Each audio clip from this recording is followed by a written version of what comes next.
Bonding bushings represent an excellent method for grounding metal raceways. The practice often involves using one at the service entrance and another on the opposite end of the initial conduit length. This approach establishes a far more reliable and permanent ground path. NEC 250.102 mandates that all metal raceways be grounded by any of the following means. Firstly, by electrical continuity between the raceway and the grounded enclosure of the electrical equipment which it encloses. Secondly, by one or more grounding conductors in accordance with 250.102. The locknuts are not regarded as the sole fault current path. They are expected to carry fault current, however, they will likely not clear the fault because of the elevated impedance connection between them. The fault current will also traverse the raceway and any other grounded conductors within the raceway. Even the absence of an equipment grounding conductor, abbreviated EGC, in the raceway, employing the bonding bushing method was a sound selection. Utilizing a bonding locknut would have also been acceptable. However, the bonding bushing method is generally more reliable and permanent. When dealing with grounding and bonding in electrical systems, understanding the role of each component is crucial. The purpose of grounding is to provide a low impedance path for fault current to return to the source, allowing overcurrent protection devices such as circuit breakers or fuses to quickly trip and clear the fault. Bonding, on the other hand, is connecting all non-current carrying metal parts of the electrical system to create an electrically continuous path. This ensures that if a fault occurs, there is no voltage difference between these metal parts, reducing the risk of electric shock. In the situation of replacing a panel fed from a 100 amp disconnect where the neutral to ground bond occurs, several factors must be considered. Firstly, the presence of 3 wires feeding the panel within a metallic conduit implies that this is likely a service entrance. The neutral to ground bond at the disconnect is a standard practice at the service entrance to establish a reference point for the electrical system. The use of metallic conduit as the raceway for these conductors provides a path for fault current, but relying solely on the conduit and its connections for grounding can be problematic. This is where bonding bushings come into play. The installation of bonding bushings at both ends of the conduit, connected to the ground bar kit and the neutral ground bar, enhances the grounding path significantly. The primary reason for this is that bonding bushings provide a more secure and reliable connection compared to relying solely on locknuts. Locknuts, while intended to maintain electrical continuity, can loosen over time due to vibration, corrosion, or other factors, leading to increased impedance and a less effective ground path. Bonding bushings, especially when used with short bonding jumpers, create a low impedance path for fault current to flow. This ensures that even if the locknuts become compromised, the grounding path remains intact. The concern about relying on the locknut as the only way to clear faults for the entire house is valid. While the NEC does permit the use of metallic conduit as an equipment grounding conductor under certain conditions, it is generally best practice to supplement this with additional grounding measures, especially in critical applications or where the integrity of the conduit connections may be questionable. The bonding bushing setup is indeed a better approach because it provides redundancy and a more robust grounding path. It's not necessarily overkill, but rather a proactive measure to enhance safety and reliability. The NEC emphasizes the importance of a low impedance ground fault current path to facilitate the operation of overcurrent protection devices. A high impedance ground path can delay or prevent the tripping of a circuit breaker or fuse, leading to prolonged fault conditions and increased risk of fire or electrical shock. Using a bonding locknut would have been an acceptable alternative, however, bonding bushings are typically preferred for their superior performance. Bonding locknuts have teeth or sharp edges that bite into the metal enclosure to create a secure connection. While they can be effective, they may not provide as low of an impedance path as bonding bushings, especially over the long term. The decision to use bonding bushings in this scenario demonstrates a thorough understanding of grounding principles and a commitment to safety. It's a best practice that goes beyond the minimum requirements of the NEC and provides added assurance that the electrical system will function safely and reliably. When working with electrical systems, it's always important to consult the latest edition of the NEC and any applicable local codes. These codes provide specific requirements for grounding and bonding, as well as other aspects of electrical installations. It's also recommended to seek guidance from a qualified electrical inspector or engineer if you have any questions or concerns. Grounding and bonding are critical aspects of electrical safety, and it's essential to get them right to protect people and property from the hazards of electricity. Always prioritize safety and take the necessary steps to ensure that electrical systems are installed and maintained in accordance with industry standards. In summary, the use of bonding bushings in this situation is a well-considered and effective approach to grounding metal raceways. It provides a more reliable and permanent ground path compared to relying solely on lock nuts, and it enhances the overall safety and performance of the electrical system. While bonding lock nuts are an acceptable alternative, bonding bushings are generally preferred for the superior grounding characteristics. Always consult the NEC and local codes for specific requirements and seek guidance from qualified professionals when necessary. Understanding the principles of grounding and bonding is essential for anyone working with electrical systems, and taking the time to implement best practices can make a significant difference in terms of safety and reliability. The scenario highlights the importance of considering all aspects of the grounding system, including the type of raceway, the connections, and the presence of an equipment grounding conductor. By taking a holistic approach and implementing appropriate grounding measures, it is possible to create a safer and more reliable electrical system. Now, to expand on the concepts of grounding and bonding, let's delve deeper into the specific requirements outlined in NEC 250.102 and other relevant sections of the code. NEC 250.102 provides the general requirements for grounding metal enclosures and raceways. As mentioned earlier, it specifies two primary methods. Firstly, by electrical continuity between the raceway and the grounded enclosure of the electrical equipment which it encloses, and secondly, by one or more grounding conductors in accordance with 250.102. The first method relies on the inherent conductivity of the metal raceway and its connections to provide a path for fault current. This method is commonly used for service entrance equipment, where the metal conduit is connected to the service enclosure and grounded to the grounding electrode system. The second method involves the use of a separate equipment grounding conductor (EGC) within the raceway. This conductor is typically a copper or aluminum wire that is run alongside the circuit conductors and connected to the grounding terminals of the equipment in the grounding electrode system.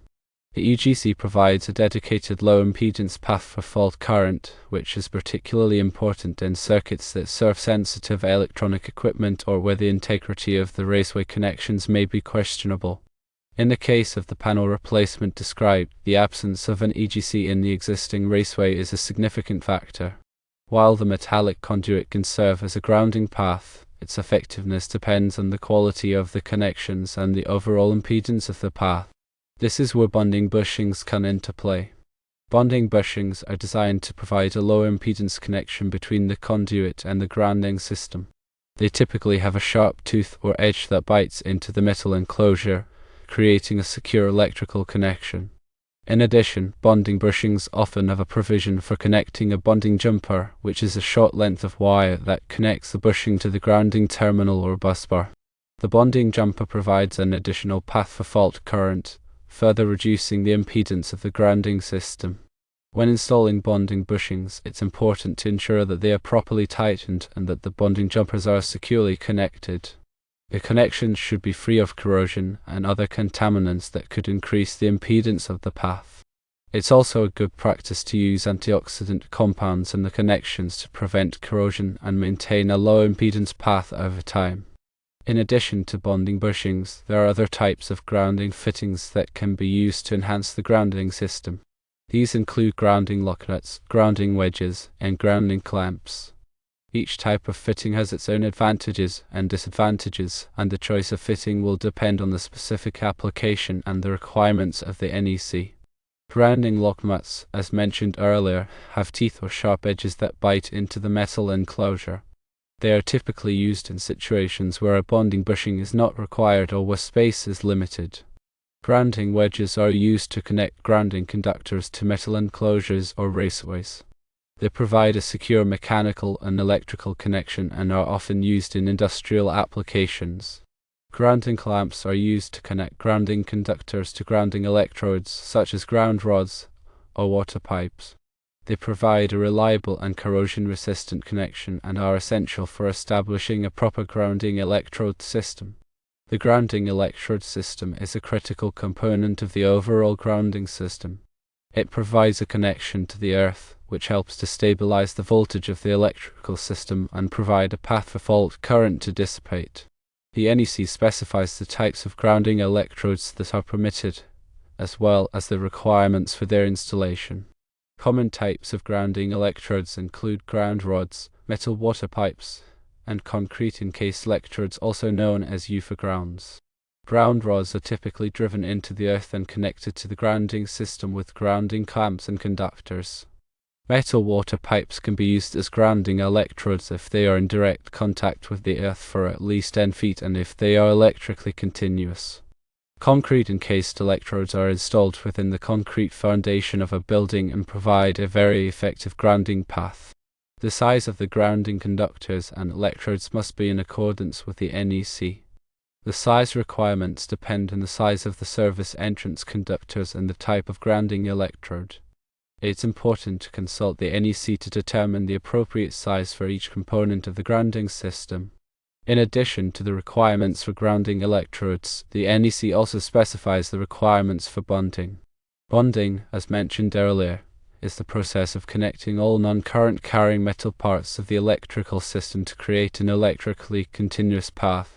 The purpose of bonding is to ensure that if a fault occurs, there is no voltage difference between these metal parts, reducing the risk of electric shock.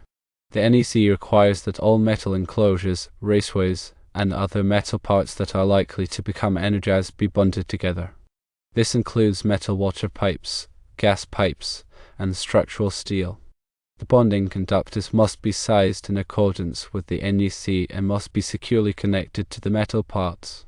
In some cases, the metal parts themselves can serve as the bonding conductors, provided that they are electrically continuous and meet the requirements of the NEC. For example, metal water pipes can be used as bonding conductors if they are properly connected and meet the size requirements. In addition to the general requirements for grounding and bonding, the NEC also includes specific requirements for certain types of equipment and installations. For example, there are specific requirements for grounding and bonding in healthcare facilities, industrial plants, and agricultural buildings. These requirements are designed to address the unique hazards that are present in these environments. In healthcare facilities, for example, there are specific requirements for grounding and bonding in patient care areas to minimize the risk of electric shock. These requirements include the use of isolated power systems and ground fault circuit interrupters (GFCIs).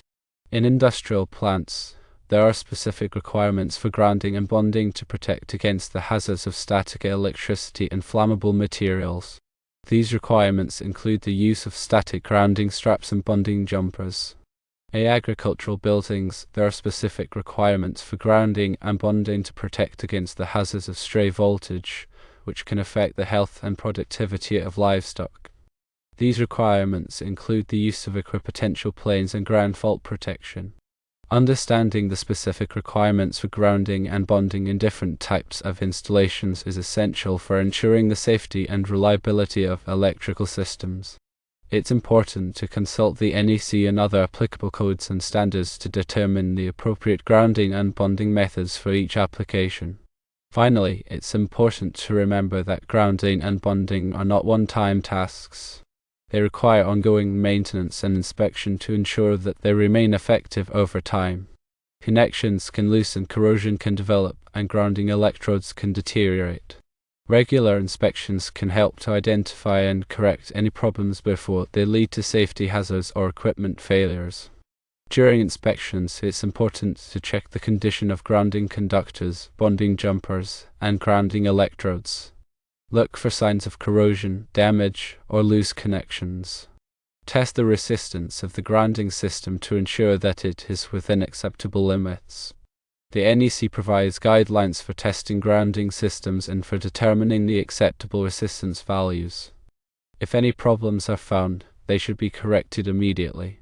Loose connections should be tightened, corroded conductors should be replaced, and damaged grounding electrodes should be repaired or replaced. In addition to regular inspections, it's also important to keep records of all grounding and bonding work that is performed. These records should include the date of the work, the type of work performed, and the materials used. Keeping accurate records can help to track the performance of the grounding system over time and to identify any potential problems. In conclusion, grounding and bonding are essential aspects of electrical safety. They provide a path for fault current to return to the source, reduce the risk of electric shock, and help to protect equipment from damage. The NEC provides detailed requirements for grounding and bonding, and it's important to consult the code and other applicable standards to ensure that electrical systems are properly grounded and bonded. Regular inspections and maintenance are also essential for maintaining the effectiveness of the grounding system over time. By following these guidelines, it is possible to create safer and more reliable electrical systems.